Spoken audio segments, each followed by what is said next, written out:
Saludos cordiales y bienvenidos una ocasión más a estas charlas de FacMac, donde procuramos cada semana traeros temas que os puedan resultar de interés, que no encontréis en otros sitios y donde, a ser posible, no solo aprendáis algo, sino además pasemos un buen rato. Hoy nos hemos llamado a nuestro oftalmólogo de cabecera, que, como ya sabéis, el hombre que vino del frío, es aquí Rubén, que los que no estáis en el canal de Telegram os parecerá que le escuchasteis hace mucho. Los que estáis en el canal de Telegram, pues lógicamente le veis participar y habéis escuchado ya sus opiniones en diversos temas cuando han salido. Hoy vamos a hablar, porque ha sido un tema recurrente en el canal de Telegram y ha salido también artículos en FacMac, etcétera, sobre las pantallas, la resolución de las pantallas, la buena pantalla, la mala pantalla, el resplandor, la niña del exorcista, y no sé si me dejo algún tema de miedo más, pero el caso es que, bueno, pues claro, lógicamente, cuando viene Rubén hay que andarse con mucho ojo. Así que, sin más entretenimiento, vamos a saludar a Juan y a Rubén y empezamos esta charla. Buenos días, buenas tardes, buenas noches, Rubén y Juan, ¿qué tal estáis? Hola, muy buenas. Buenos días, buenas tardes, buenas noches. Alf, ¿no te ha dado así como un repelús así que ha dicho hola, muy buenas y ya está? Tú después de estar introduciendo ahí varios minutos ahí, tal. Él y me dice que estamos grabando de mañana. Es que ya me ha dado cosa ya meter más. Sí. En fin. Cualquiera que no te haya oído antes, Rubén, va a pensar que eres muy tímido. Yo soy te tímido. Vamos a tener que sacar. Uy, ya está, pues ya se acaba el podcast, ya está. Vamos a empezar poco a poco. Pues es todo lo que tengo que decir. Hoy ha sido breve. Bueno, oye, eso, la verdad que eso sería cachondísimo, hacerles aquí a los colegas que están acostumbrados a podcast de una hora, hacerles como el vals del minuto de Lelutier, que es, no sé si lo conocéis, es una introducción muy larga de 7-8 minutos y luego es unos pocos acordes y ya está. Sí. Y pues podríamos hacerles eso, un podcast de 10 segundos. Hola, ¿qué tal? Hola, ¿qué tal? Bueno, pues ya está. Vámonos. Sí. Y que pues otra vez la sintonía de salida. Eso. Bueno, pues nada, está muy bien. Me alegrado de veros. Eso es. Plan, vamos a hablar de resoluciones. Oye, gastaos dinerillo en un monitor. Hala, adiós.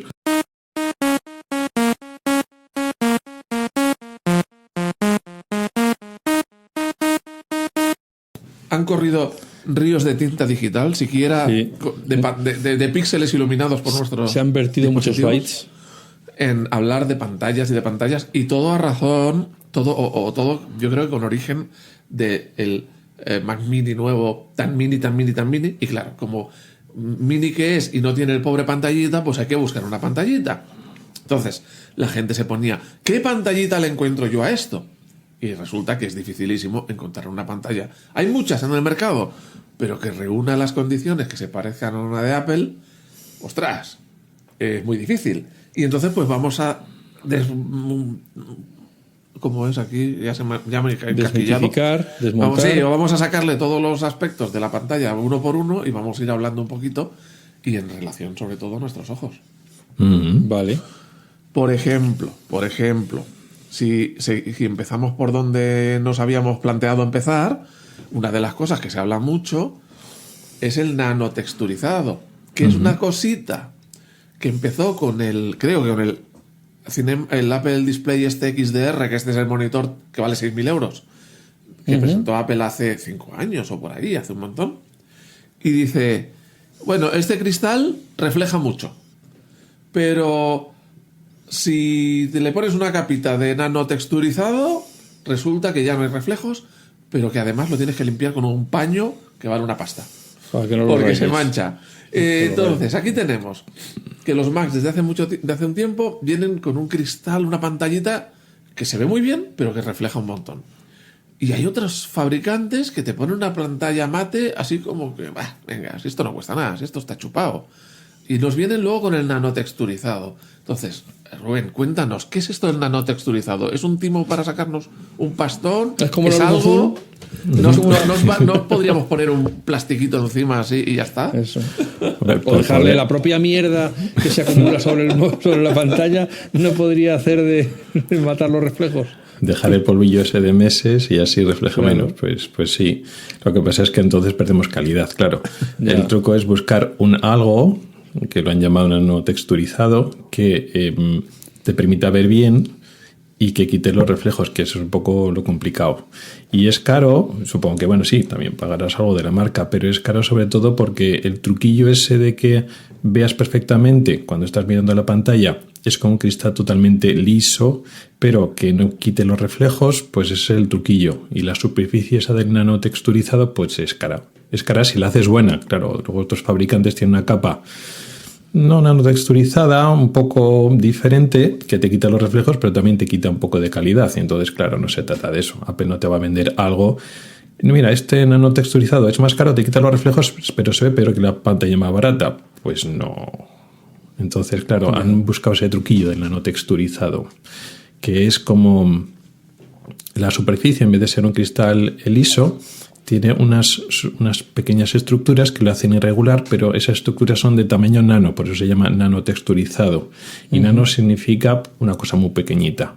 Concretamente, un nanómetro son aproximadamente, bueno, una porción muy pequeñita del milímetro, como una 10.000ª parte de un milímetro es lo que es un nanómetro.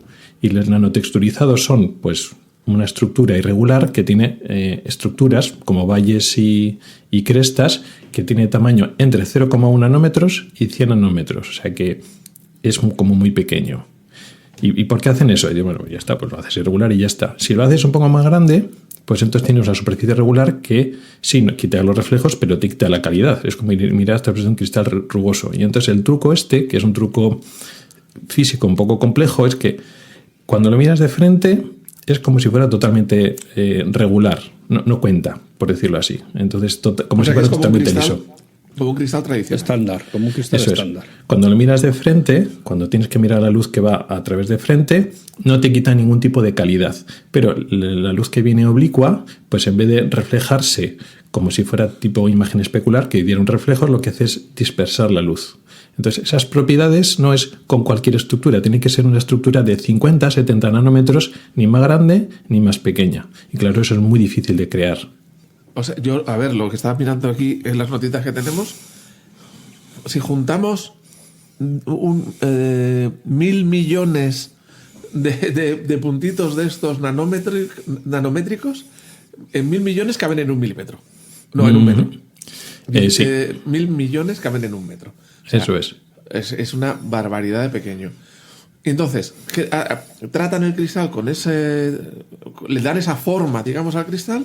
Tú de frente la ves como si fuera el cristal normal, pero esos reflejos que nos vienen de la ventana, si es una oficina, de las paredes estas acristaladas, de las luces del techo, todo eso, al venir de lado hacia el cristal, no lo vemos. O no nos refleja. Sí que lo vemos. Lo que pasa es que, o sea, no hace magia. Lo que pasa es que en vez de reflejarse como si fuera un cristal que refleja todo, dispersa en parte la luz. Entonces, por una parte, ese reflejo, sí, que en parte lo ves, el reflejo lo ves, pero en vez de ver justo la forma perfecta de la luz, pues ves una cosa difusa y entonces tiene menos intensidad y no genera una imagen, solo genera pues una luz como difusa, como si miraras a través de un cristal de esos traslúcidos, que no ves la imagen, pero solo ves la luz, o sea, un poco dispersada. Porque entonces dices, había toda la vida, siempre ha habido los monitores mate o las pantallas mate, pero eso no tenía nada que ver con esto. Era lo mismo, pero a escala grande. Era la rugosidad en grande. No, eran ese tipo de filtros o pantallas mate te quitaban los reflejos, pero a costa de quitarte intensidad y contraste de la luz que llega.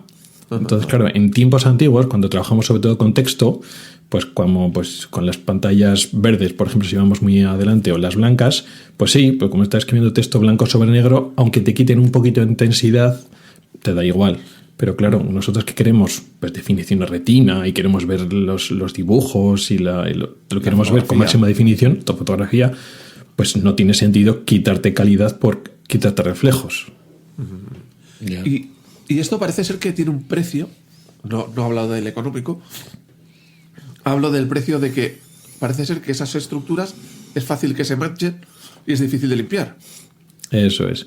Como no es totalmente liso, se ensucian de una manera especial Y también es un poco delicado, son estructuras muy pequeñitas que si lo limpias con energía, con algunos productos o con algunos paños, pues se pueden deteriorar ese nanotexturizado y entonces perder esas propiedades. Uh-huh. Con el agravante de que lo perdería irregularmente, o sea, en las zonas difuminaría más y en otras difuminaría menos. Eso es, pierde esas propiedades. Esto, por lo que creo que me comentaste, no es algo que sea ninguna novedad, digamos que no es la primera vez que se utiliza esta tecnología. ¿Se utiliza para otras cosas que no son monitores? O... Sí. El nanotexturizado es un invento físico y que tiene aplicaciones tecnológicas muy interesantes en muchos campos. En muchas superficies se aplica diferentes tipos de nanotexturizado porque no es único, para evitar que algo se moje o que algo se ensucie, porque entonces la capacidad de una superficie de atrapar polvo o suciedad o agua o humedad pues varía un poco, depende de esa superficie, y se ha dado cuenta que ese nanotexturizado pues atrae las fibras de polvo o de suciedad de forma diferente que si solo es liso, o sea que tiene muchas propiedades diferentes. Incluso en lo que es la parte de la luz, el nanotexturizado se utiliza también en comunicaciones y en física óptica porque pues estaban trabajando con dispersión de la luz y tiene unos usos muy desarrollados ya, y no había llegado al sector consumo como ahora. O sea, no es nueva tecnología. Están aplicando al sector consumo tecnología que ya se conocía desde hace tiempo. Pero en un ámbito muy profesional, digamos. Claro, y muy caro. El problema del nanotexturizado es que es muy caro de crear y mucho menos en serie. Entonces, el mérito es que han conseguido hacerlo, aunque nos parezca caro, lo han abaratado costes para utilizarlo en productos que se pueden vender de forma masiva. No, yo qué sé, pues para un satélite que manda información láser a otro satélite, pues ahí te gastas una pasta. Pero claro, para un ordenador o para un monitor de consumo, pues tienes que bajar costes y no, es absurdo. No puedes decir que el monitor vale 5.000 euros más por el nanotexturizado, es absurdo. Bueno, y se había oído que, bueno, al ser uno de los problemas el que se ensucie por esa superficie irregular, que es más fácil que se ensucie, esto era un problema, por ejemplo, para un iPhone, que donde todo el tiempo estás tocando con los dedos, que si tienes grasilla, que si tienes manchados, que si tienes un monitor, pues normalmente no lo tocas, entonces es más limpio. Pero se había hablado, he oído algo, no sé si tiene sentido, que Apple había dado con la idea de darle la vuelta al cristal, digamos, y poner el nanotexturizado por el lado de dentro en lugar de por el lado de fuera. Uh-huh. Por lo tanto, el lado de fuera sigue siendo plano y fácil de limpiar. Uh-huh. ¿Eso tiene algún sentido? ¿Realmente nos quitaría los reflejos con la misma eficacia? ¿O es una habladuría? Bueno, puede tener sentido dependiendo de cómo el reflejo del cristal, de dónde viene. Cuando estamos pensando en el reflejo del cristal, estamos pensando automáticamente que se refleja en la parte anterior del cristal. La parte del cristal que da con el aire. No tiene por qué ser así. Puede venir el reflejo de la parte anterior del cristal, de la parte posterior del cristal o de los dos sitios. Y es un reflejo combinado de las dos superficies. Por supuesto, lo mejor para quitar los reflejos en la parte anterior, porque entonces cubres toda la luz incidente.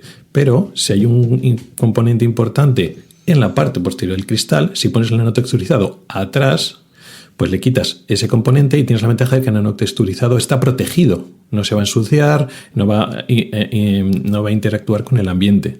Entonces ellos hacen sus estudios y dicen, bueno, pues qué porcentaje o qué parte del reflejo quitamos si solo hacemos nanotexturizado atrás. Hacen sus pruebas y claro, la ventaja es que el nanotexturizado atrás es que va a aguantar mucho más que el que está por delante, porque se va a deteriorar, se va a ensuciar y se va a deteriorar. Uh-huh. Hombre, sobre todo las pantallas táctiles, ¿no? Que le estás tocando ahí con... Hombre, y el problema del iPhone es que si le pones nanotexturizado, pero pones un cubrepantallas, pues ya fastidiado. O sea, no tiene sentido. Mientras que en un monitor es más raro que ahora pongas un protector o un cristal por delante. Oye, pues no había pensado eso, pero para todos los amantes del cristal protector, el día que saquen un iPhone nanotexturizado, olvidaos del cristal, lo estáis haciendo el tonto. Claro. Entonces, el nanotexturizado... En el iPhone sí que estoy pensando ahora mismo precisamente en ese nanotexturizado continuamente sobado por los dedos, erosionado por los dedos. Claramente ahí ese nanotexturizado tiene que ir en la parte de dentro, si no... Alf, con esos dedos de haber cogido el donut de azúcar. Claro, el chorizo, mojado en el café. café. De cantimpalo con bien de pimentón. Claro, imagínate. Y luego dice que si el night shift y que si te colorea la pantalla, eres una buena pátina de pigmentón y verás tú qué bien. Bueno, pero entonces al final el nanotexturizado no es algo a lo que debamos aspirar todo el mundo, que es una gran necesidad. Por lo que veo es, si tú tienes esa necesidad, porque estás en un local que te entra la luz y te está dando en la pantalla, es algo que tienes que valorar. Si no estás en esa situación, te da igual, ¿no? Sí, a día de hoy lo que nos está ofreciendo el nanotexturizado, este tipo de nanotexturizado, que es básicamente quitarte los reflejos o reducirlos, o que esos reflejos directos o indirectos no afecten tanto a la experiencia, no es ahora tan importante, depende de las condiciones. Es lo que tú dices, pues si no te da muchos reflejos y lo tienes tu oficina o tu habitación diseñada para que no tenga mucha luz indirecta, tampoco tiene ahora demasiado sentido. Si luego sacan otros nanotexturizados que dan otras propiedades que mejoran, pues ya veremos, pero ahora mismo no tiene tanto sentido. O sea, ¿tú crees que hay camino que recorrer en esto de los nanotexturizados? Sí. ¿O es lo que es y ya está, y ahí nos hemos quedado? Otra cosa es que luego le interese o salga rentable, porque el nanotexturizado puede servir para otras cosas, puede mejorar la imagen de otras maneras. Y ahora que estamos con el LED y la tecnología LED y los píxeles y la iluminación de cada LED ya un poco al límite, ya que a veces es más difícil hacer pantallas con mejor definición o que mejor calidad de pantalla, el nanotexturizado, digamos, puede ofrecer unas capacidades para mejorar la imagen después de salir del LED. Lo que pasa es que eso, cuando lo he leído, ha sido pues eso, en dispositivos que se usan a nivel industrial, que eso es muy caro. No sé hasta qué punto, de forma teórica, esa forma que tiene mejorar las señales ópticas, eso sobre todo en tecnología láser, cuando lo utilizan para mandar imagen, para mandar información a través de, como la fibra óptica, pues utilizan lo mismo, pero en vez de fibra óptica, pues con láser y a través del espacio. Y entonces, claro, el nanotexturizado ofrece una forma de mejorar esa señal, que entonces tiene unas cualidades físicas interesantes. Otra cosa es que luego lo pueden llevar al sector consumo. Entonces no cierra la puerta que más adelante el nanotexturizado ofrezca otras mejoras, pero ahora mismo básicamente son los reflejos. Bueno, al final todo es volumen, ¿no? Pues hay cosas que se producen a volúmenes muy grandes, pues el precio cae en picado. Como tecnología que tenemos hoy en día en nuestras manos, que hace unos años sería impensable, ¿no? Bueno, entonces estamos todo el rato aquí peleándonos por quitarnos el reflejo. ¿Tan importante es el tema de los reflejos para la vista o es un tema simplemente de gustos o de, ay, me molesta este reflejito? ¿Qué impacto tienen los reflejos en tu salud visual? En la salud visual, estrictamente hablando, ninguna. O sea, no se te van a estropear los ojos ni vas a tener ninguna enfermedad por eso.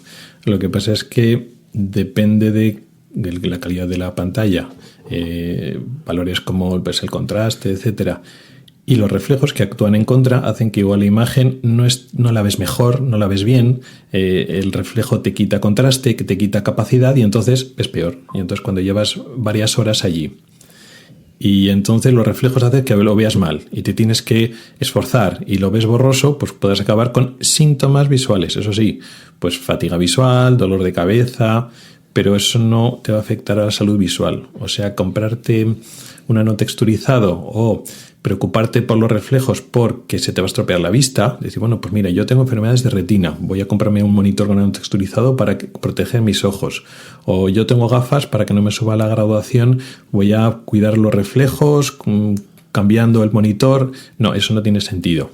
Simplemente estamos hablando de síntomas visuales. Hombre, eso lo ha resuelto Apple, por ejemplo, en el iPad, que si intentas utilizarlo a la luz del sol, pues se oscurece tanto la pantalla que es imposible usarlo y tienes que dejar de usar el iPad. O sea, ese era tu iPhone. Sí, y el iPhone. Bueno, lo de los iPhone al sol es que es como de risa. Pero vamos, necesitan como 2000 nits para poder resistir, para poderse usar al sol. Porque tú tienes manos muy calientes y lo calentabas mucho. Claro, a ver qué contenido ponías ahí. Lo cojo firmemente en mis manos y claro. Entonces, digamos, es un tema de simplemente que si tenemos reflejos, pues vamos a ver peor, o nos va, en el momento digo, o nos va a cansar, o vamos a estar más cansados, o no vamos a ver tan bien, pero no nos va a deteriorar los ojos, sino que es una cosa puntual que vamos a estar más a disgusto. Para nada, no nos va a afectar para nada. Otra cosa es, claro, si es tu forma de trabajo y trabajas 8 horas al día, todos los días de esa manera, al final es que te cuesta muchísimo. Tú estás con tus tablitas de Excel y ves tan mal que tienes que aumentar el zoom por los reflejos. Bueno, pues efectivamente estás trabajando en peores condiciones, pero no es un tema de salud o un tema de preocupación, es un tema que cada individuo lo tiene que ver. Si no tiene ningún problema, pues es que es una tontería. Y si tienes ese problema, pues ya lo arreglarás de alguna forma, ¿no? A lo mejor hay que bajar la persiana, a poner unos stores. Sí, o cambiar el monitor de sitio. Cambiar el monitor de sitio, cambiar la luz de sitio. Claro, no, sí. El problema sobre todo es en la oficina, ¿no? Porque en tu casa pues te haces un apaño, te lo giras de una manera. A veces en la oficina no tienes esa capacidad. Ese es el problema. Yo tengo trabajo... Bueno, habla tú. No, yo en mi oficina tengo toda una pared que es cristal y por la tarde viene la luz de ahí. No nos da directamente, pero se nota en otro punto que vamos a hablar más adelante. Pero por ejemplo, yo iba a decir que yo donde trabajo el problema lo tengo no en la pantalla, que está de espaldas, pero yo también tengo una pared de cristal y entonces llega un momento por la mañana que el sol sale por detrás de un edificio y tarda unas media hora, 40 minutos en ser ocultado por el otro edificio que hay a continuación. Entonces yo me tengo que ir moviendo así, cogiendo la sombra, buscando el travesaño de la ventana para que me vaya haciendo. Es muy divertido. Me levanto, me doy paseo, tal. Como un girasol. No productiva de trabajo. Sí, como un girasol, ¿no? Te vas girando con el sol, esquivando. Sí. Pero ya al revés, lo he intentado ocultar, pero vamos, que... Tienes un bronceado muy bonito. Una raya aquí medio, menos... Eso es, justamente. Sí. Bueno, tengo mi perfil bueno y mi perfil malo. Otro punto del que se habla mucho, el tema de la densidad de puntos o de la definición, es decir, cuántos puntitos caben en una pulgada, que es lo normalmente como se mide, cuántos puntitos caben en una pulgada, cuanto más puntitos caben, pues más pequeño es el puntito y menos se ve.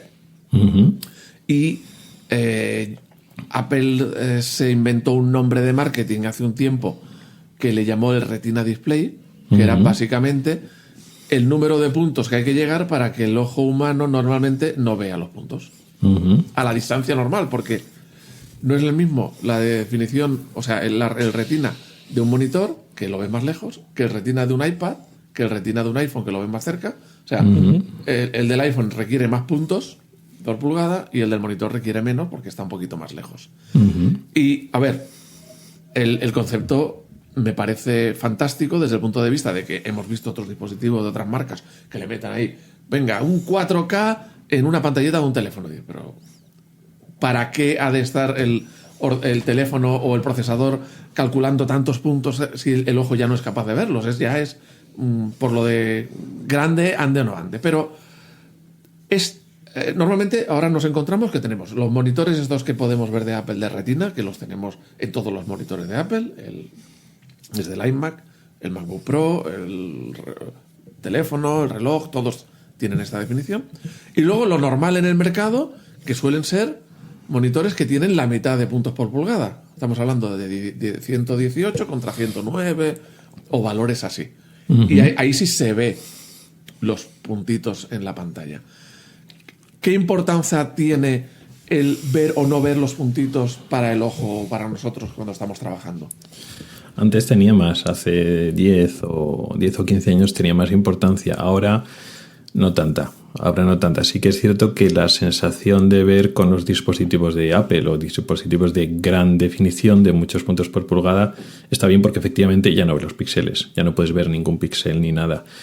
Pero incluso ahora los dispositivos con menos definición tienen mucha más definición que los que de hace 10 o 15 años. Ahora no es tan importante, pero sí que es cierto que cuando los píxeles son muy gordos o cuando hay un problema de software, que no aprovechas todo el pixelado, cuando hay problemas de rescalado, o cuando esas cosas del anti-aliasing, esas cosas que cuando los fuentes de texto no lo dejan bien y entonces da la sensación de que en vez de ser nítido es difuso, esas zonas de grises, cuando da la sensación de que no ves la imagen nítida. O sea, el problema cuando tú estás viendo la pantalla es que lo que estás viendo se vea como borroso. Eso puede ser porque la pantalla es mala, por el problema de software que hemos dicho. Entonces, cuando no estás viendo las siluetas nítidas, es cuando el cerebro dice, esto no está bien. Porque en el mundo analógico no existen píxeles, ni existen bordes borrosos entre el fondo y la forma.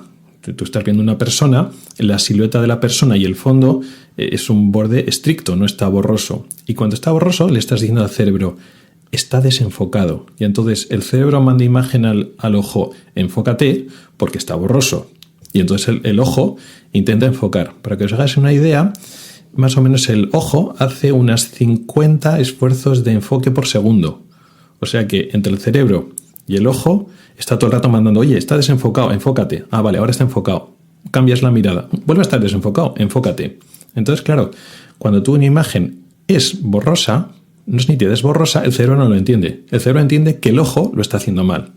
Y entonces es un estrés. Cuando estás leyendo algo borroso, todas las letras, estás leyendo un texto 2 horas y todas las letras están un pelín borrosas.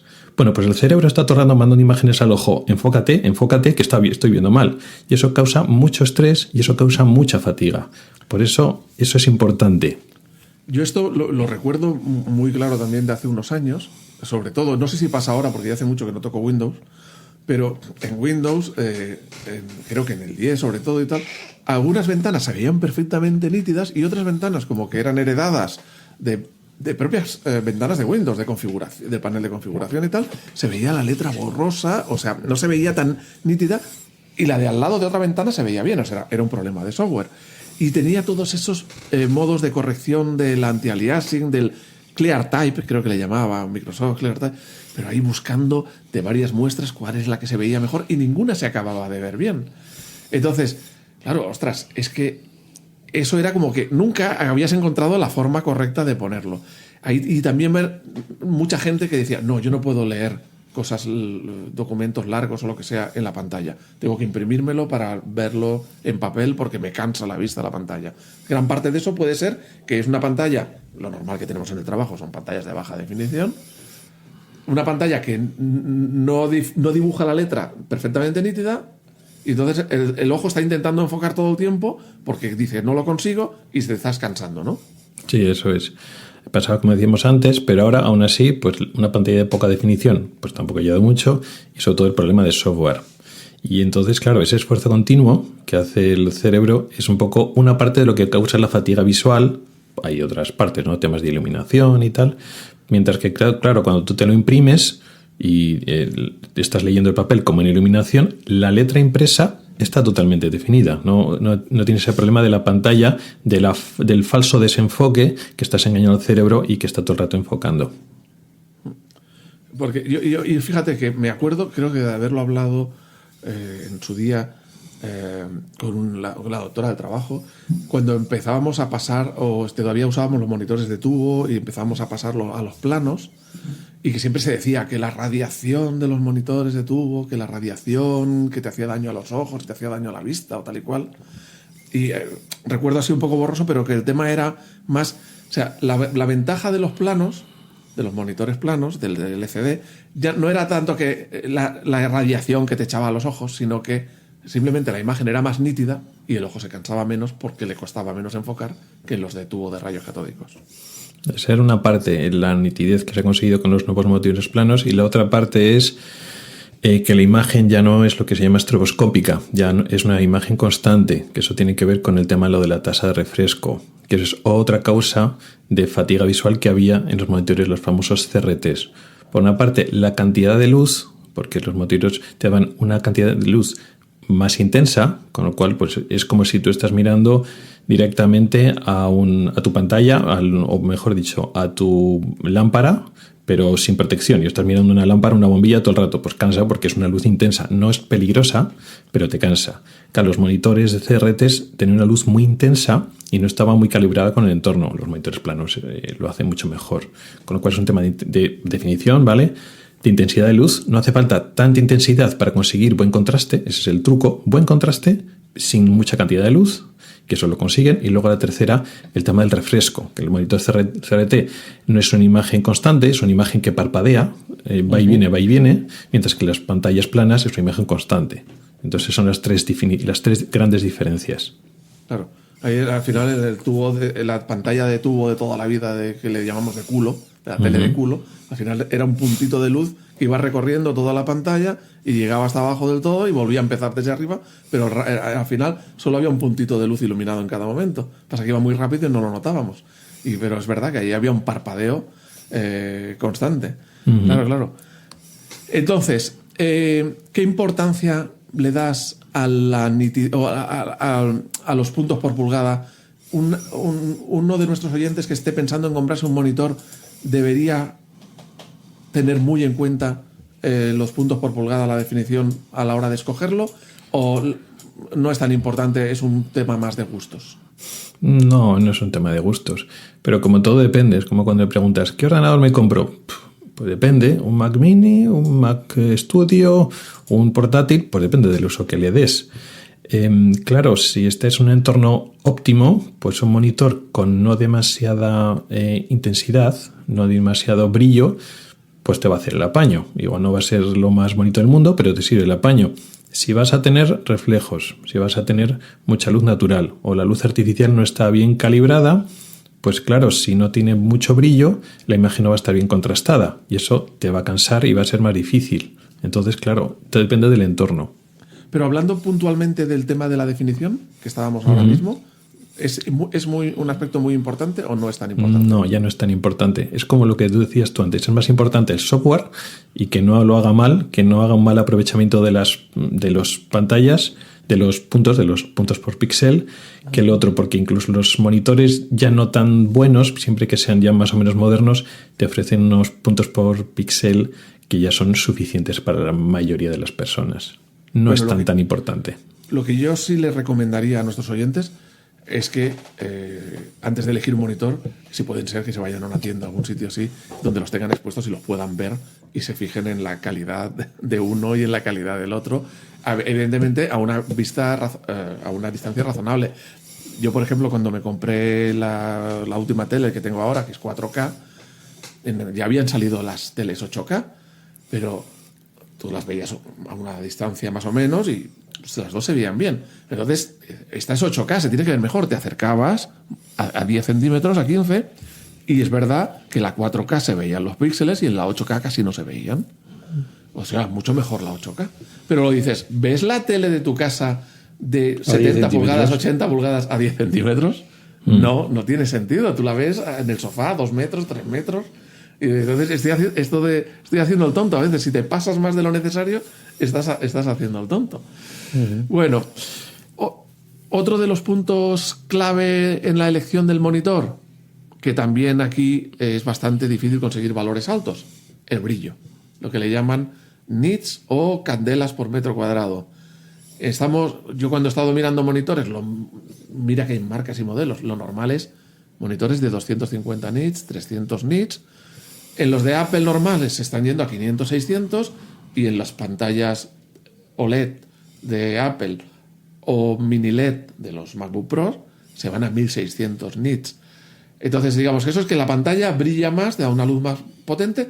A efecto práctico es que cuando pones una peli o pones algo grabado en HDR o una foto es espectacular, o sea, es muy bonita, pero ¿qué importancia tiene esto en el día a día, el brillo del monitor?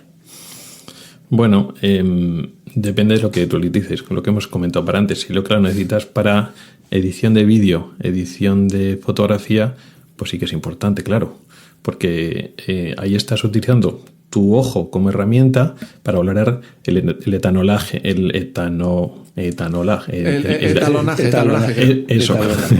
eso. Etanol, pero de etanol es cuando vas un poquito peor. Eso, sí. Que también la vista no funciona como debe. No va por el tiene. Claro, cuando tienes que ir parametrizando, tienes que ir valorando pues esas cosas de tonalidad y tal, lógicamente, cuanto mejor sea la pantalla, pues mucho mejor. Y nuestra capacidad de discriminar colores, que tenemos, los hombres un poco menos, ¿no? Pero calculamos que unos 16.000, 20.000 colores podemos diferenciar, depende mucho del contraste y de los nits. Entonces, claro, eso sí que es importante. ¿Que estás trabajando como ofimática? pues bueno, es tan importante. Es, bueno, pues que te dé los nits suficientes como para que, pues para luchar con lo mismo, las condiciones de mala iluminación. Pero bueno, lo que has dicho, ten en cuenta que cuando tienes un monitor que tiene 800 o 1000 nits, no quiere decir que esté en 1000 nits todo el rato. Tiene hasta 1000 nits. La ventaja de los monitores ahora es que se pueden calibrar y te botan la iluminación que necesitas. Porque la gente dice, no, 800 igual son muchos, se van a cansar. No. El monitor te da lo que necesitas en cada momento, incluso lo puedes calibrar tú manualmente si quieres subirlo o bajarlo. Pero claro, si tienes 200, no puedes subir 200. Si tienes 800, tienes desde 1 hasta 800. Claro. Aquí el tema es, si tú estás metido en un sótano, como el típico, no sé qué decían en Japón, no sé qué nombre le han puesto a los chavales que están metidos en el sótano conectados al ordenador y no salen de ahí nunca. Si estás metido en un sótano que no tienes luz, un monitor con muy poquitos nits te vale, ¿no? Porque, digamos, da poca luz, pero estás en un entorno con poca luz, todo es coherente. El problema es, por ejemplo, en mi oficina, donde llega la tarde, que tengo toda la pared de cristal, que entra mucha luz, es que prácticamente, o sea, ves la pantalla bien, pero como que no estás a gusto, como que no se ve bien lo que estás haciendo. Y te tienes que tirar de bajar las persianas. Sí. Claro. Sí, cuando es un trabajo de ofimática, claro, estamos bajo mínimos. No estás aprovechando ni el máximo de tu monitor, ni estás aprovechando el máximo de tus ojos, porque estás viendo letras y números muy bien contrastados, y los colores y el rango cromático y tal no importa para nada. Pues sí, en ese contexto tu ojo no está exigente, el monitor no es tan exigente. Claro, el tema también es, siempre vas a hacer eso, vas a utilizarlo para otra cosa. Yo soy de los que piensa que aunque yo estoy diciendo, bueno, pues tampoco hace falta tanto para tus ojos y tal, yo soy también partícipe de, bueno, valorar comprarte un monitor mejor porque, primero, te va a durar mucho. Quiere decir que no es como los ordenadores que se hacen obsoletos. Y segundo, bueno, pues esas capacidades como el brillo y tal nunca están de más. Es decir, por tener de más no perjudica, ¿no? Y también suele haber un parámetro de calidad. Normalmente estos monitores que son más caros porque tienen más prestaciones, también es cierto que son de mejor calidad y son más durables. Es posible que en 5 años ese monitor esté como el primer día, si lo cuidas bien. O sea, sí, porque digamos que va en un pack, ¿no? Claro, se le han puesto, claro. Es un monitor que tiene llega a los 1000 nits, normalmente no va acompañado de una baja resolución, de unas conexiones malas, de una construcción mala, sino que suele ser todo bueno en general. Claro, por ejemplo, yo el monitor que tengo, porque es un monitor 5K. ¿Necesito 5K? Pues no. Además me he hecho los cálculos y la verdad es que para que mis ojos puedan ver el 5K y diferenciar un 5K de una resolución 4K, tengo que estar muy cerca del monitor y yo no lo voy a notar. Entonces no me merece la pena. Pero por otra parte, pues es un monitor que viene con una gran calidad y entonces me lo compro por eso, porque me va a durar mucho y tal. ¿Es un monitor de Apple? Sí, el Studio Display. Ostras, muy bien. Bueno, ahí ya tienes otros aspectos que, más allá de la pantalla, conexiones, cámara, altavoces, que ya, eso merece un detallado un poquito más, pero no nos vayamos del lío. Porque además, ese es un monitor que creo que no es ni OLED ni mini LED, es decir, no son de los que llegan a un brillo más fuerte. ¿Tú estás en un entorno iluminado cuando lo usas? Sí, y supongo que habrá mejor en ese sentido, pero vamos, en ese sentido no. Llega, es suficiente. Me llega perfectamente, sí. Entonces, digamos, aquí donde se tiene que preocupar el oyente que se va a comprar un monitor, sobre todo a la hora de mirar el brillo, es el entorno en el que va a trabajar. Sí. De buscarse un monitor, si está en una zona muy iluminada, sobre todo de luz natural, mucho brillo. Y si no está en esa situación, pues le da, pues ese aspecto no tiene tanta importancia para él. No tiene tanta importancia, no. Bueno, aquí hemos revisado el nanotexturizado, la definición, hemos dicho el brillo. Eso solo estamos hablando de la pantalla, ¿eh? No estamos hablando de conexiones. Tú ya has dicho que utilizas una pantalla de Apple. ¿Alguna vez le has recomendado a alguien otro tipo de otra pantalla porque no tenga Mac o porque tal?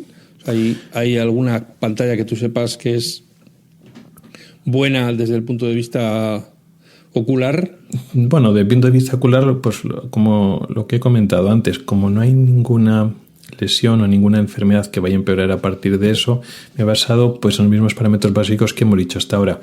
una definición por pulgada mínima que planteaba a partir de por aquí, a partir de lo que va más de, pues eso, 150, 200 puntos por pulgadas para un monitor, ya no es tan importante.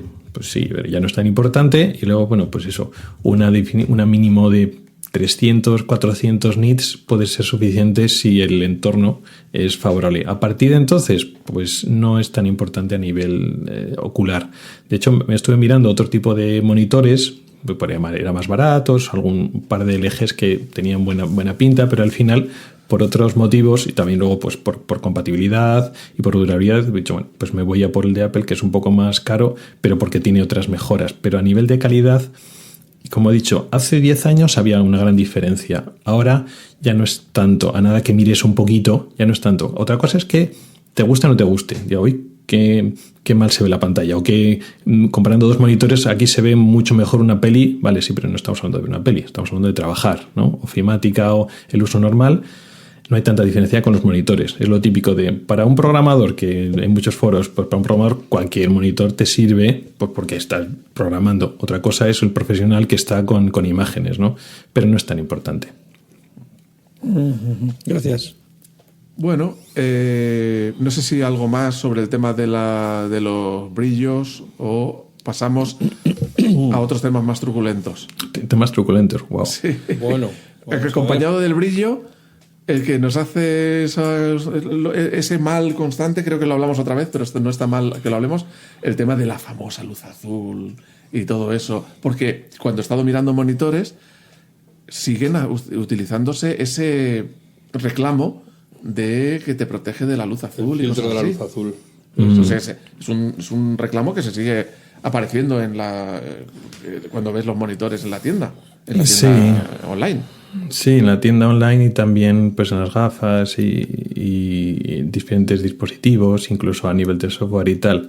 Por suerte, porque esto ya venía desde hace ya muchos años, ya se está pasando un poco la moda, o por lo menos ya empiezan a salir pues artículos y noticias de decir, oye, pues que esto no es verdad, que te quita la luz azul y ni es peligroso para los ojos, que eso ya lo sabemos desde hace tiempo, pero incluso eso que se decía de, no te va a causar una enfermedad, pero la luz azul te cansa mucho. Ya han empezado a mirar que no te cansa mucho. O sea, no, la luz azul no te cansa más que otros colores, no, pero te altera para dormir. Si usas luz azul, duermes peor. Y ahora están mirando que duermes igual de bien o igual de mal. Lo importante es la intensidad y lo que haces con el monitor, no que tenga más o menos luz azul.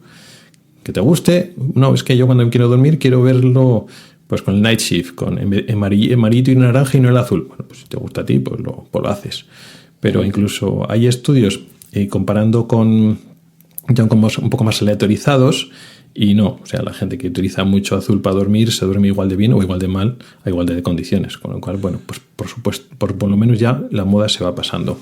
O sea que a mí me había quedado en la mente de que si bien la luz azul, y también después de hablar contigo, evidentemente, de formarnos con gente que sabe, de que la luz azul no era un peligro para la salud del ojo, digamos que no te hacía ningún daño al ojo ni nada de eso, pero sí me había quedado en la cabeza, no de las conversaciones contigo, sino como idea general de que la luz azul es una luz que te estimula, que te anima, que te da movimiento, en contraste de la luz cálida, la luz más amarillenta, que te relaja, que digamos, que te apaga un poquito. Entonces, como que era mejor, llegado el anochecer, tener luz cálida, porque que te relajas y duermes mejor por el hecho de estar más relajado, que la luz azul que te anima y que te da movimiento y que te da actividad.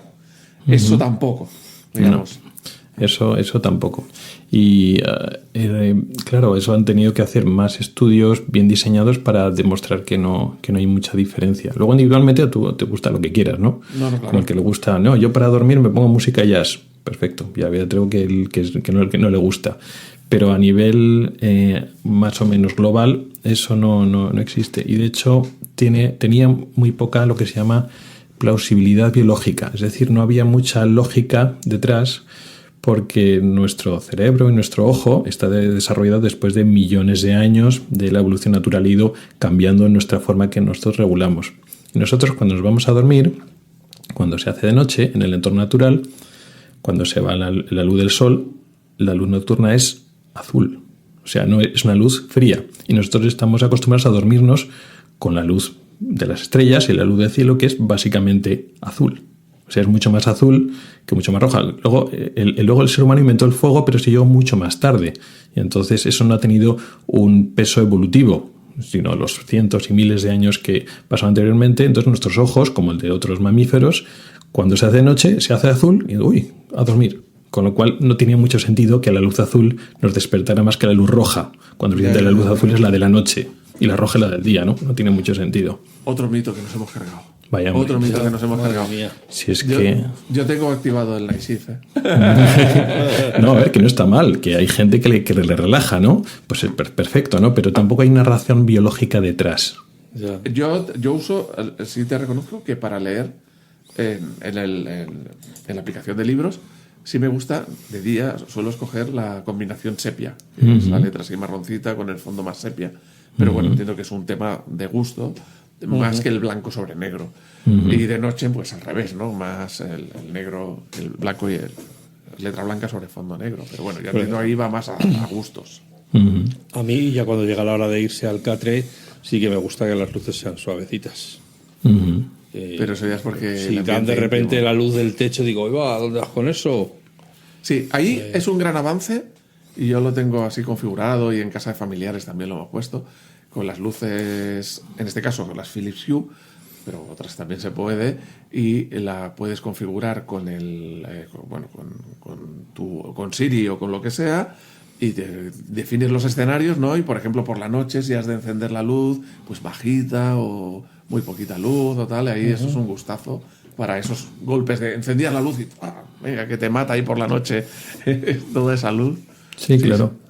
Tened en cuenta que un poco hay mucha variabilidad entre cómo lo percibe la gente, porque una cosa es la cantidad de luz que tenemos en el ambiente, que tú lo puedes medir. Pues esta pantalla o esta Philips Hue, cuando lo pongo a 50%, tiene esta iluminación, ¿vale? Pero luego después lo que percibimos nosotros es diferente, porque tened en cuenta que nuestros ojos calibran la luz que entra y la luz que sale.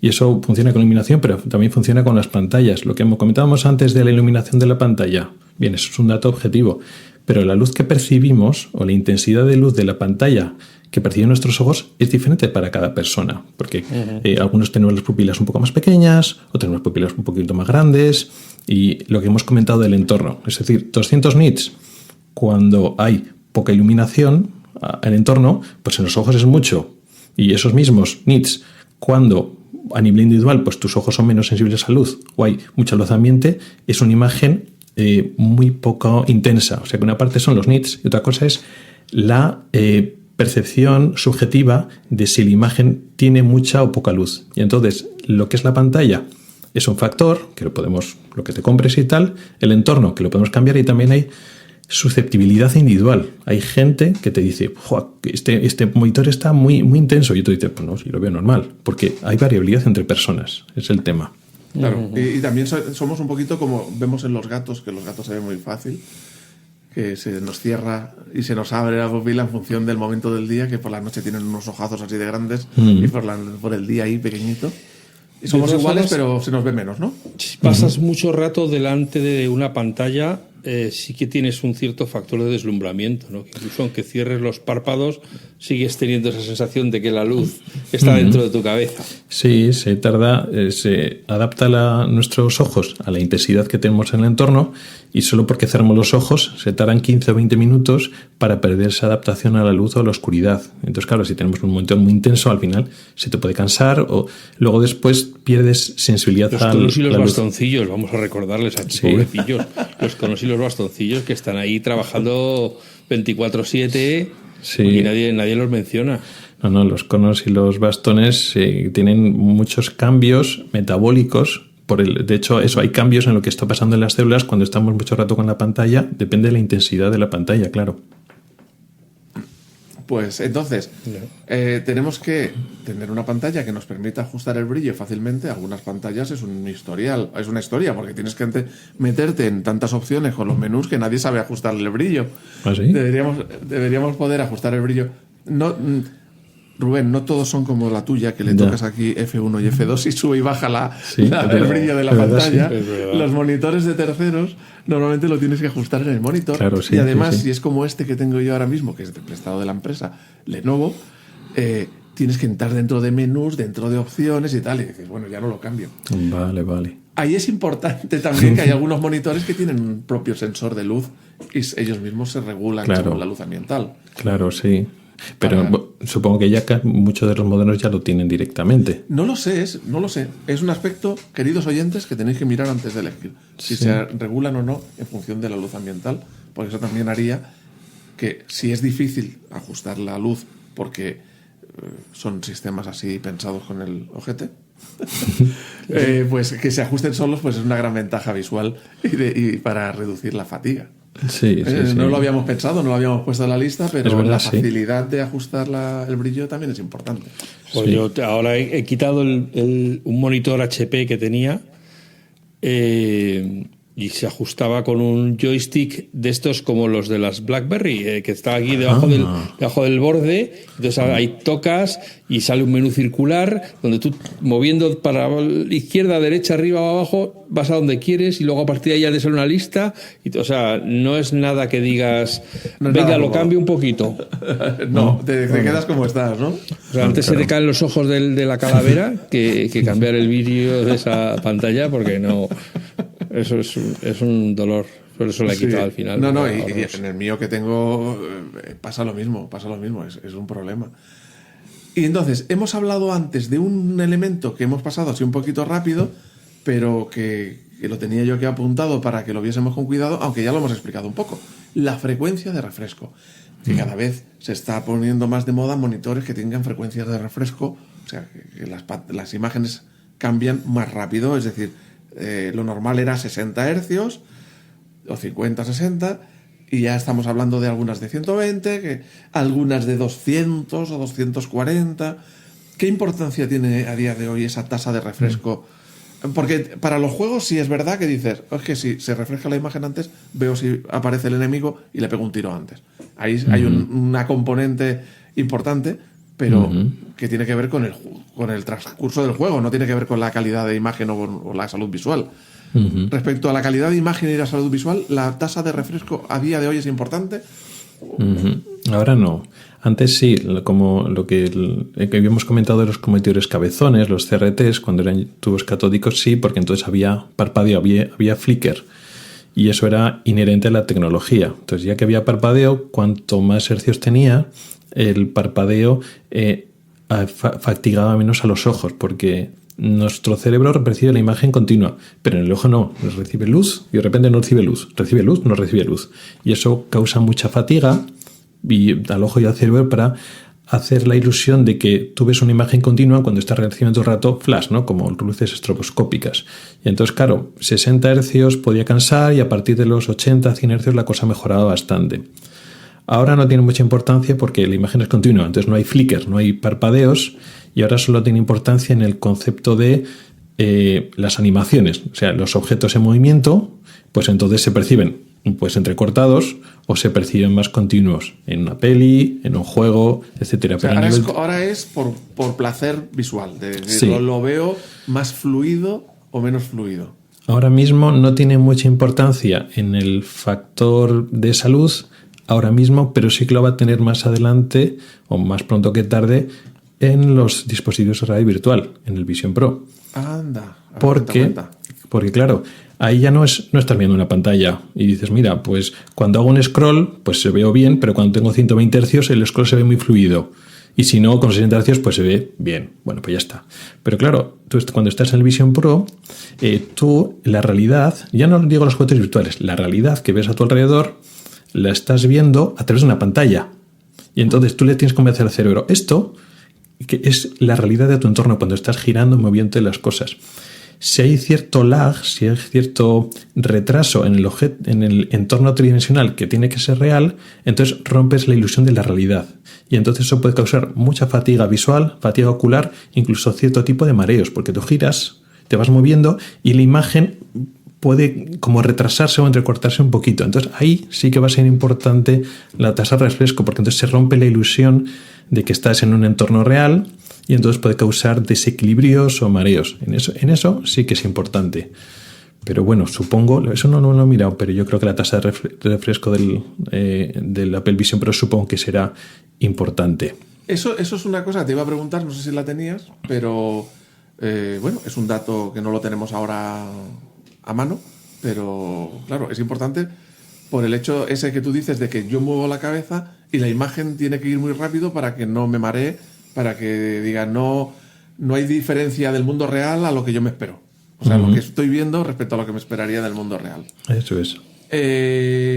Entonces, vale, no tenemos que obsesionarnos con la frecuencia de refresco de los monitores o de las pantallas, salvo que seamos unos jugones y esa velocidad sea importante. Bueno, fijaos que normalmente cuando vemos una película, todas las películas están hechas para ir a 24 fotogramas por segundo, o sea, ni 60, a 24. Entonces, si tenemos bien configurado nuestra tele o nuestro reproductor, por ejemplo, el Apple TV, para que se envíe las imágenes naturales, es decir, si hay 24, 24, que no se invente imágenes que no hay, pues es la forma correcta de ver las películas, pues estamos viéndolo a menos todavía de esos 60. O sea que a veces nos volvemos muy exigentes que tenga mucha tasa de refresco y en muchas cosas incluso la bajamos y es suficiente. Y se ve la imagen igualmente igual, estable. Pero digamos, nuestro cerebro y nuestros ojos entienden que estamos viendo el cine. De hecho, algunas personas se quejan cuando la tasa de refresco del cine es de 60 a 80 Hz porque lo ven demasiado realista y como que no es cine. Pasa también con las televisiones. Con las 4K y tal, que de repente te ponen una película y parece que estás viendo una telenovela. Sí. Oye, pues yo no he visto ninguna peli se pierde la magia. Grabadas a 60 o a más. Tengo que buscar una para verla simplemente por ver la diferencia. Pues lo que decía la gente es eso, que era demasiado realista, porque cuando estás en una peli, tu cerebro entiende que lo de los 24 frames es película y cuando de repente es tan realista como que te saca de la película. Ya.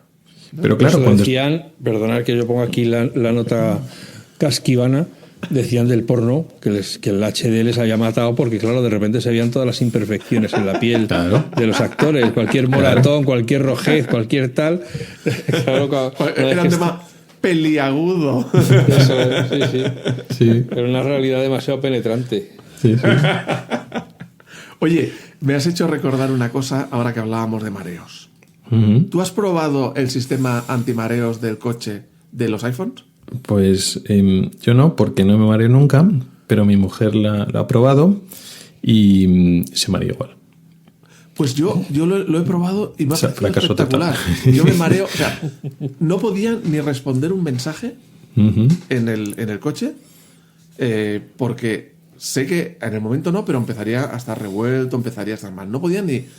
Y cuando apareció esto, tuve además la casualidad que estaba con unos familiares que estaban conduciendo y era un viaje de una hora, otra hora y tal, y lo estuve usando. Y lo estuve usando todo el tiempo y no me mareé nada. Es verdad, tengo que decir a la gente que no es que lo tengas activado y ya esté. O sea, tienes que ver unos puntos gordos que se mueven por la pantalla. Lo digo porque yo no los veía, lo tuve que forzar a que sí. Entonces ya aparecieron los puntos gordos, luego ya lo puedes dejar en automático. Entonces, pero tienes que ver unos puntos gordos que se mueven por la pantalla. A mí me ha alucinado. ¿Sería el efecto placebo, Rubén? ¿Sería efecto placebo? No. A ver, si la justificación que hay detrás es muy inteligente. O sea, es sencillo, pero es muy inteligente. Que es precisamente de dar la pista visual, porque son pistas visuales de que el entorno se está moviendo. O sea, el problema del mareo, cuando tú estás viendo la pantalla, es que tu oído interno, tu sistema de equilibrio te está diciendo que estás girando a izquierda a derecha, pero tus ojos, como la imagen que tienes delante es fija, pues tus ojos te dicen que no te estás moviendo. Tú cuando estás mirando de frente, coincide. Yo giro a la izquierda, la imagen se mueve y mis oídos internos me dicen que estoy girando, todo coincide. Claro, si tú estás mirando una pantalla, la vista dice al cerebro, no nos movemos, no giramos. Y el oído dice, nos estamos girando a la izquierda. Y entonces es lo que usa mareos. Entonces, claro, en esos puntos, al moverse como tiene el giróscopo, de la misma manera que la información que nos está dando nuestro oído interno, pues está diciendo al cerebro, bueno, sí, lo que estás leyendo está fijo, pero esos puntos se están moviendo a la misma velocidad y de forma congruente a nuestro oído interno. Entonces sí que tiene sentido. Y entiendo que hay muchas personas que les funcione, pero no a todas. Tenemos que Y preguntarnos. eso es por lo que se marea la gente que va en el asiento de atrás. Eso es. Es el mareo cinético, es precisamente eso, la falta de concordancia entre la información visual. Porque claro, para ellos está fijo el asiento de adelante, que es lo que tienen, que es lo que les Claro. tapa toda la visión. Claro. Pero sin embargo, pues el coche va girando de un lado para otro. Claro. Y va... Tú te refieres, Alf, a incluso sin mirar pantalla, ¿no? Simplemente Sí, por sí, ir siempre. atrás. Hay gente que se sienta en el asiento de atrás y se marea. Sí, que dicen que lo mejor es mirar por la ventana o mirar hacia afuera, ¿no? Para, Claro. quizás Todo lo para que ver te dé que pistas ese de movimiento cómo va cuadra el con... movimiento. Claro. Todo lo que es una pista visual, decirás, mira, pues nos estamos girando y todo coincide. En cuanto hay en esa disconcordancia, es cuando surge el mareo. De ahí que los puntos pueden funcionar. Bueno, pues oye, yo de verdad, a mí me ha funcionado espectacularmente bien, porque ya te digo, no contestaba ni un mensaje, porque digo, luego estaré revuelto, luego estaré hecho polvo. Yo ¿Qué lo tuve piensas? puesto durante un tiempo en el coche. Yo siempre normalmente conduzco yo, pero llevo el mapa puesto ahí a la izquierda, entonces lo tenía puesto y era pues como ver una banda de pajaritos volando sobre el mapa. Y los veía así que se movían chi, chi, chi, chi, y luego volvían para atrás. Es muy gracioso porque además es un movimiento muy suave, muy orgánico y entonces es muy... Pero bueno, yo si voy conduciendo, nunca me ha pasado eso. Entonces, Porque si tú vas tienes conduciendo- CarPlay, amigo, tú tienes pero si- CarPlay. no, pero Los que que si no vas tenemos conduciendo, CarPlay, entiendo que tenemos no que te va a poner el pasar. teléfono delante de la cara. No, pero yo, antes de tener CarPlay, cuando yo era así como tú, tenía el móvil ahí Uno colgado, como de los la antiguos plebe, cuando romanos, tú eras de la plebe. tenía el móvil colgado ahí en la salida de aire del coche Sí. y ahí estaba el mapa. Y no me mareaba porque estaba conduciendo. Otra cosa era que... Ya, no, fuese- yo lógicamente no miro el mapa y me mareo conduciendo, por eso sería la hostia. sería una risa. ¡Ey, espera! Pero me hacía gracia mirarlo porque eso digo, uy, mira cómo se mueven todos. Allá van, volarán las oscuras golondrinas. ¿Os habéis fijado que también salta en el tren? Yo me di cuenta el otro día que fuimos en tren y saltó también. No lo tengo... O sea, no he ido en tren desde que lo tengo activo. O sea, que si tú vas en tren, nota los movimientos Sí. y también lo activa. Lo nota, claro, el tren pues, no se mueve tanto, pero hay los puntitos que se mueven un poquito, pero un pelín se mueven, sí, o sea que también detecta lo del tren, sí, es curioso. Sí, sí. Al que no lo haya probado, que no esté escuchando y no lo haya probado, que lo pruebe porque, pues eso, es un espectáculo visual. Aunque no te marees, pues ves los pajaritos y luego lo quitas. Bueno, ¿qué más tenemos en el menú, Juan? ¿Nos queda algo? No, yo creo que a nuestros oyentes y nuestra gente que está en el chat ahí interesado por monitores, entre todo lo que se ha hablado otras veces y todas las aclaraciones que se han hecho hoy, yo creo que ya tienen mucha más información para tomar una decisión. ¿Algo más que reseñar, Rubén? Sí, yo le quiero preguntar, Rubén, ¿estás contento con pues tu acaba monitor? de decir que no hay nada más. No, ya fuera del tema de pantalla. Ahora Pero ya que hemos postdata. descubierto que tiene un estudio display. ¿Qué tal con tu estudio display? La verdad que estoy muy contento, porque al principio eso es lo que te he comentado, pues bueno, busco un LG que es más o menos lo mismo y tal, pero claro, pues claro, no tengo la cámara, claro, si hablo con mi familia y mis amigos, como estoy lejos, pues lo del FaceTime y tal, pues lo uso bastante. Entonces, claro, entonces tengo que buscar también otro altavoz. ¿Cómo lo hago lo de altavoz? Qué tontería. Pues al final te gastas un poco más, pero sabes que va a ser bien compatible, que no va a haber problemas de que tienes que rescalar ni nada de eso, y al final pues he ido y bueno, estoy encantado. ¿No llegaste a hacer la matemática de el monitor LG, Sí. más la cámara, más los altavoces, más barato el display de Apple? Pues Eso no creo, porque hay cámaras y altavoces muy baratos. Hombre, claro, pero equiparable, claro. sí, pero bueno, claro, empiezas a asomar y dices, bueno, pues ahora la cámara y luego un sistema de altavoces, porque igual el altavoz del monitor que estás mirando no sabes si es muy bueno, si no es muy bueno, porque a veces, claro, con esta pantalla, pues a veces me veo película yo aquí solo. Oye, es Sí, de estos que mientras hace dices que estás efecto. trabajando, ya, como todos. No, porque está mirando la calidad de No imagen me de la molestéis que película. voy a trabajar. Eso es. Oye, es como el iMac que entiendo, de que el sonido así casi envolvente, ¿no? Digamos.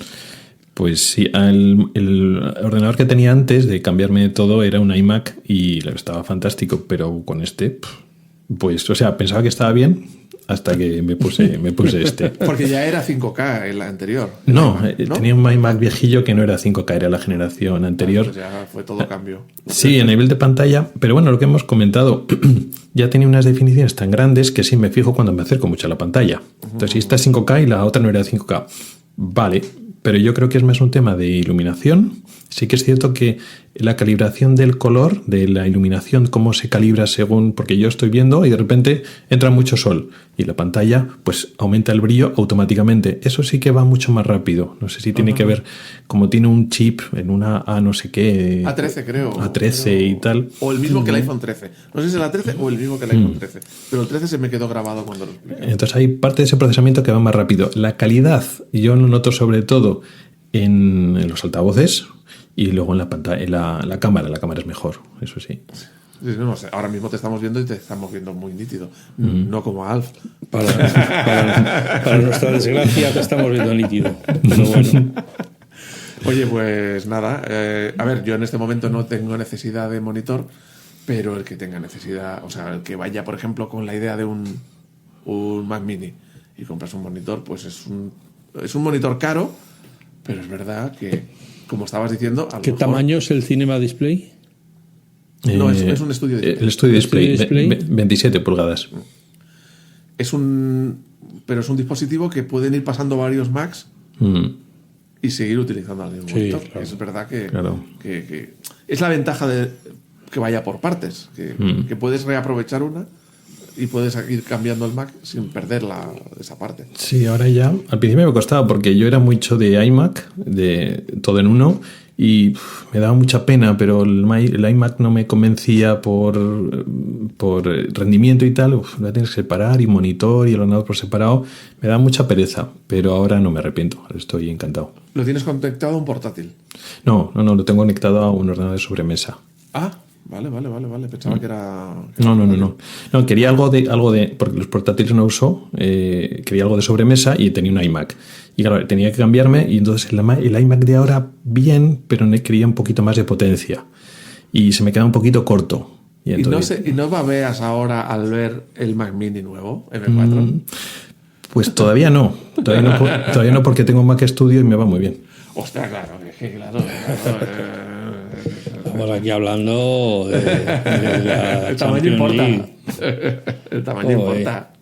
Bueno, amigas, amigos, despedimos aquí a nuestro corresponsal en Gotemburgo, Rubén Pascual, nuestro oftalmólogo de cabecera, que como siempre nos abruma con su generosidad de encontrar este rato para venir a contarnos a nosotros cosas que para él son como de primero de oftalmología o algo así, debe ser del examen de ingreso, pero aquí estamos nosotros que seguimos preguntando lo mismo una y otra vez. Así que muchas gracias, Rubén. Muchas gracias, Juan, por haber preparado concisamente el tema. Y a vosotras y a vosotros que estáis ahí cada semana escuchando nuestras charlas, pues agradeceros la paciencia y la fidelidad, desearos que seáis felices, que seáis buenas personas y que nos escuchemos de nuevo muy pronto. Gracias. Hasta luego. Nos vemos. ¿Hace mucho frío por ahí o qué? No. La verdad es que está muy bien, ¿no? He dicho que ha subido la temperatura, que ha hecho 7 grados. Ha subido. Ahora estamos... ayer ya se derritió toda la nieve que había caído la semana pasada, que estábamos en -8, -10, y ahora estamos con calor. O sea, con calor.